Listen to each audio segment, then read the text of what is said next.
For the most part, yes. But I still do have a few problems with the ending. I have to give BioWare credit. They changed what needed to be changed. They did provide a certain amount of closure. They did, I guess they did do things right. I have to give them props for that.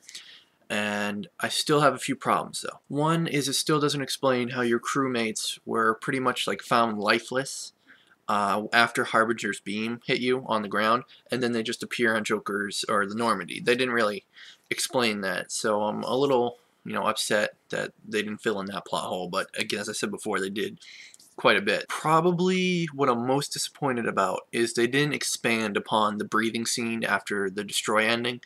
I'm hoping like when he breathes or when his chest rose, he he sat up and you could definitely see he's alive, or it definitely was Shepard, and that's probably what I'm mostly disappointed about. Also, Harbinger scene, I'm not really upset about this over the fact that it's a plot hole. I'm upset that this happened, and I'm still upset that the Harbinger scene, who was like this main antagonist, main Reaper throughout, the series, is just he lands, fires a beam, goes off. I'm still a little nudged about that one.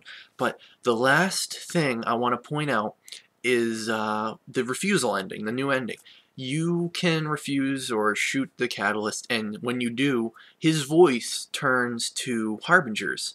And to me, I'm not saying this is definitely what's happening, but to me, how that depicted to me is the catalyst was Harbinger.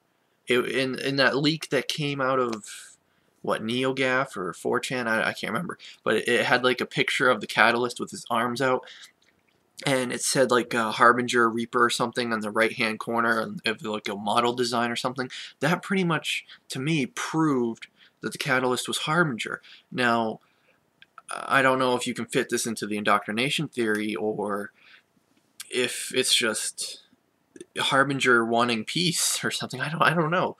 It's weird. It gives you something to think about. The indoctrination theory still has a bit of credence, in my opinion, if only for the fact that BioWare didn't make the Catalyst's voice dialogue as Harbingers. If that didn't happen, I would have probably been here saying to you now that the indoctrination theory is most likely not true. However, it's combined the catalyst change of voice with the lack of breathing scene explained. It's pretty much just a mind beep right now. Alright everyone, so there it is. What I liked and disliked about the extended ending DLCs.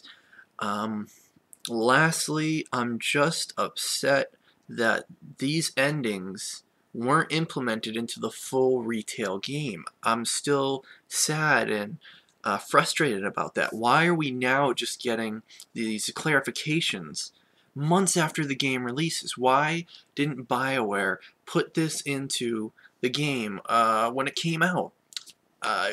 Some people could say they didn't know all this stuff, they just came up with it from the game time's release to now based on fans' feedback, or it was EA's fault for making them rush the game production, or some may even say because the indoctrination theory was true to an extent and all this happened. But anyway, thanks everyone for watching. That's my opinions and what I've deduced from the new ending. So thank you.